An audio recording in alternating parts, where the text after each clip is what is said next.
សាហាវជាងមនុស្សប្រហុកគាត់យើងចូលចិត្តឆាវជាងខ្លាចទេដោយសារអីដោយសារនឹងជា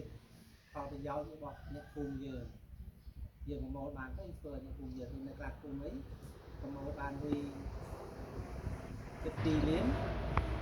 អាបន្លាយដែលគេធ្វើឲ្យពីមុនមកវាអត់តាមគ្រប់គាត់សុំធ្វើគេធ្វើខ្សែទៅតែពេលគាត់ឃើញលទ្ធផលគាត់ចិត្តចូលរួមអញ្ចឹងណា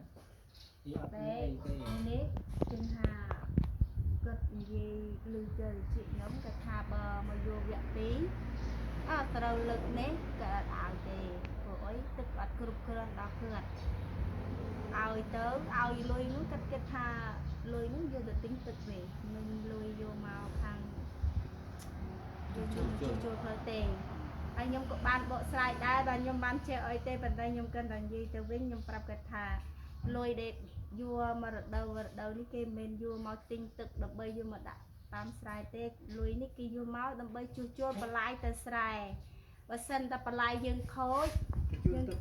យើងខូចហើយជូនទឹកទៅហើយអារឿងដឹកជីដឹកអីនេះយើងប្រយ័ត្ន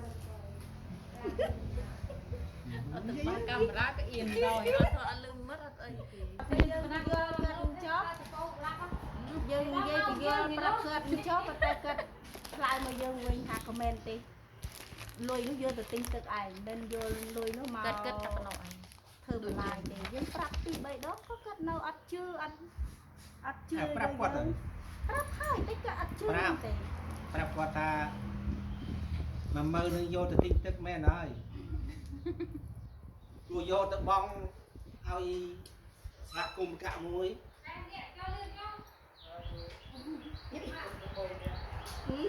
មិនទេនោះមិនទេមកមានពេលដូចទៅស្ដាប់តែមកអូដូចអ្នកថេងគាត់ថាអូនអ្នកអត់ទេខ្ញុំថាខ្ញុំនៅភូមិគេអត់ផតអ្នកគាត់នៅនោះគាត់ជិះថាតែខ្ញុំនៅនោះគេអត់បានទេអូនៅតាណាក៏ដោយខ្ញុំប្រុសតែប្រើខ្ញុំទៅអូក៏បានតែគេអាទីស្ដីអ្នកភូមិដែលគេនិយាយឲ្យយើងថាយើងកាលណាបើយើងចូលរួមនៅក៏វាបាត់ដៅជាមួយចូលពីបណ្ណាហ៊ានអាកទៅជឿដល់មួយលោកគ្រូអីអត់អាកខ្ញុំមកផ្ទះទៅគេដាក់ផាច់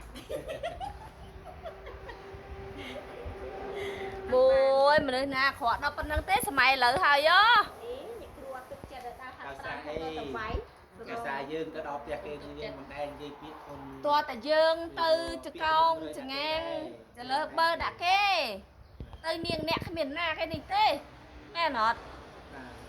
ពួកខ្ញុំទៅមកធ្លាប់ដៃមួយខ្ញុំមិនដឹងចិត្តទៀតតែខាងដូនរីតិចទេអូខ្ញុំនិយាយភាសាមើលទៅនឹងនេះទោះបីជាគាត់បងមិនទៅគាត់មិនដែលមានទៀតគ្រប់មើលមកក្រុមការងារយើងទៅប្រមូលទេហើយខ្ញុំខាត់តែវានេះថាអូវានេះក៏ដោយវានេះមកជាក់ស្ដែងគាត់នឹងបានវាទៅយកហ្មងខ្ញុំពីណាថ្ងៃនោះឯងវិញញញទៅទីហោពីមុនមកគាត់ធ្លាប់បាន5តោនឥឡូវពេលនេះគាត់ទឹកបានតែ3តោនយើងយកតាមអាពេល3តោនហ្នឹងមក3តោនគាត់កាត់ការខាតអីអស់2តោនសល់1តោនគាត់ត្រូវបង់50000គាត់បង់តែ30000ទៅយកមកដល់មកហើយតោះ